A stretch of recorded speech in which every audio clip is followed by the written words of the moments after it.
2025 കേന്ദ്ര സർക്കാർ പാസാക്കിയ വഖഫ് ഭേദഗതി നിയമം അനുസരിച്ചുള്ള വഖഫ് ആക്ട് നടപ്പിൽ വരുന്നതിന് എതിരെ സുപ്രീം കോടതിയിൽ നിരവധി ഹർജികൾ സമർപ്പിക്കപ്പെടുകയുണ്ടായി.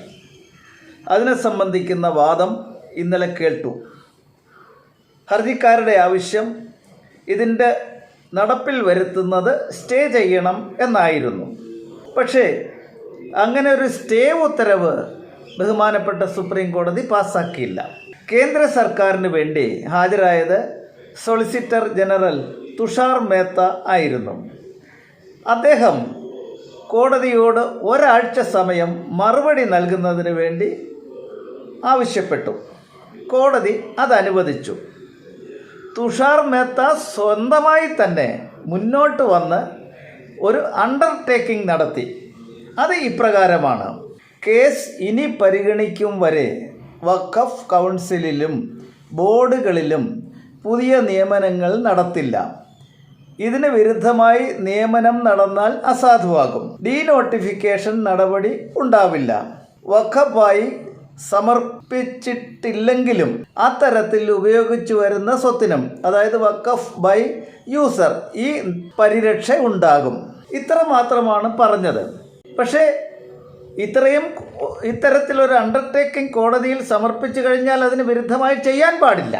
അപ്പോൾ ഇവിടെ മീഡിയ വണ്ണും അതിൻ്റെ ഔട്ട് ഓഫ് ഫോക്കസും മറ്റു പല ചാനലുകളും പത്രങ്ങളുമൊക്കെ സുപ്രീം കോടതി നിരോധന ഉത്തരവ് പാസാക്കി കേന്ദ്ര ഗവൺമെൻറ്റിൻ്റെ അഭിഭാഷകൻ സുപ്രീം കോടതി ചോദിച്ച ചോദ്യങ്ങൾക്ക് മറുപടി പറയാതെ ഉത്തരം മുട്ടി എന്നൊക്കെയുള്ള കള്ളപ്രചരണങ്ങൾ നടത്തുകയാണ്. സുപ്രീം കോടതിയിൽ നിന്നും വളരെ നിർണായകമായ തീരുമാനം ഉണ്ടായിരിക്കുകയാണ്. ഇപ്പോൾ ഇടക്കാല ഉത്തരവ് സുപ്രീം കോടതിയിൽ നിന്നും ഉണ്ടായിരിക്കുകയാണ്. ഒടുവിൽ ഒരു ഇടക്കാല ഉത്തരവ് കോടതി പുറപ്പെടുവിച്ചിരിക്കുകയാണ്. കേന്ദ്ര സർക്കാരിന്റെ തിരിച്ചടിയാണ്. ഈ ഹർജിക്കാർക്ക് താൽക്കാലികമെങ്കിലും ആശ്വാസകരമായൊരു തീരുമാനമാണ് കോടതിയുടെ ഭാഗത്ത് നിന്ന് വന്നിരിക്കുന്നത്.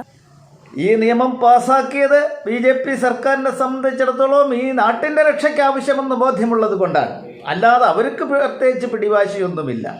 പക്ഷേ ആ നിയമം വാദം കേൾക്കേണ്ട ഒന്നാണ്. അത് കേൾക്കേണ്ടത് ഒന്നാണെന്നുള്ള കാര്യത്തിൽ കേന്ദ്ര ഗവൺമെൻറ്റും തർക്കമില്ല. അതാണ് തുഷാർ മേത്തയിലൂടെ വെളിവായത്. ഒരാഴ്ച സമയത്തിരണം, മറുപടി പറയണം, അതിനുശേഷം വാദം കേൾക്കാം.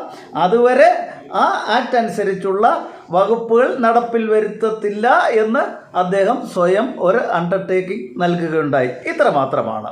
അല്ലാതെ ഈ മീഡിയ വണ്ണും ഫോക്കസുമൊക്കെ പറയുന്നത് പോലെ ഭയങ്കര തിരിച്ചടിയുണ്ടായി, സ്റ്റേ ചെയ്തു, നാണക്കേടായി, കേന്ദ്ര സർക്കാരിൻ്റെ അഭിമാനം മൊത്തം പോയി എന്നൊക്കെ പറയുന്നത് ശുദ്ധ അബദ്ധവും വിഡ്ഢിത്തരവുമാണ്.